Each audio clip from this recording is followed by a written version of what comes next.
وانا وتشاشتون Aqui Asgard daha he. Kolahe? Itokeshno, iktomi kteki ha wogena ke kintoge khpekte. Start! Boyk Chawaji Uchim! Wajibru ha. Natan. One of the questions we sat with is how can we make the language as appealing as we can for our students? Because we could talk to them, and we'd have talked to them about how important our language is, the philosophy behind our language, the beauty in our language. But at the end of the day, they're kids. They're interested in all kinds of various things that kids are interested in. My daughter's into TikTok reel, or YouTube reels, TikTok. She sends me memes and different things like that. But one thing that we kind of noticed around Halloween time is that the kids, about 75–80% of them, when we're handing out candy or when we have stuff at the school, they're all dressed as Avengers. And then another thing that the elders always tell us is that language starts in the home. So how can we get language into our kids' homes, into the community's homes, and how can we do it in a way that's really appealing? What if we dubbed the Avengers into Lakota? And Chuck said that he could ask Mark. Mark, he came to Standing Rock during the Dakota Access Pipeline protests. And so he had gotten to know Sister Jody here and brother Chuck. So Chuck reached out to Mark, and Mark started working on it.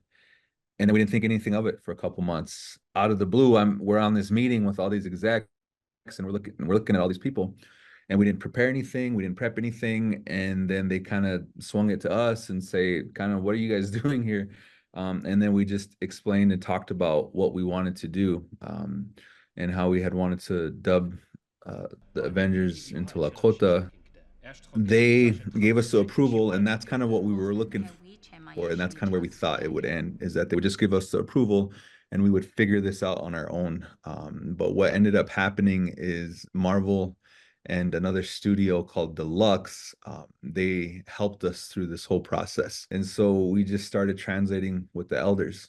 They would think of words like spectrometers, helicarrier, tesseract, radiation, different things that we may not say every day. The casting part was one of the more funner parts. We went down to Thunder Valley. We got to speak with a school down there, a bunch of kids, and they spoke nothing but Lakota, and it was real cool. They sang with us, they hung out with us throughout the day, and then we had casting calls up here, and people came from all over the place. And I remember we had one at the casting call out of Powwow in Fort Yates here, and people were coming up from college, from Haskell, or from Chadron, Nebraska, and they just all wanted to be part of this. And so even if they didn't make it, they wanted to be able to say, hey, I tried out for that. When Ray called and said, get over here, we need somebody for Iron Man, I was like, holy smokes, like, I'll do it. Like, it was like unreal. And getting to Zoom with Robert Downey Jr.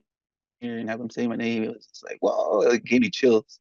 Teaching K-12, college level beginner to more advanced, like, you got to get into it, like, you got to teach them, and you got to be exciting, you got to get the attention.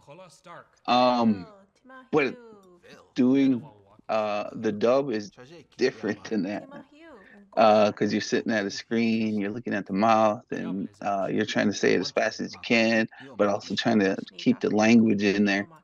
And the first 2 hours, I think, Lars was like, quit being humble, be more confident, like, without like Chuck and Lars and Ray sitting in the other side of the booth, they helped a lot to get into character. Like, you really had to be Robert Downey Jr. and how confident he is, how cocky he is, and it was awesome experience. By using a platform like Disney, it's going to not just be in Lakota homes, but in thousands and possibly millions of homes.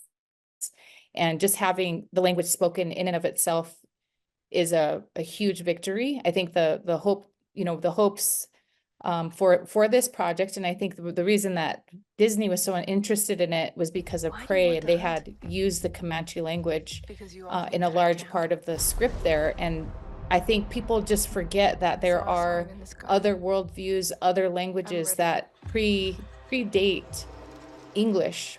So the indigenous languages are some of the most underfunded places that philanthropy or the government have invested in, but they took a lot of money to take them away from us. The government spent millions and billions of dollars to take our languages from us.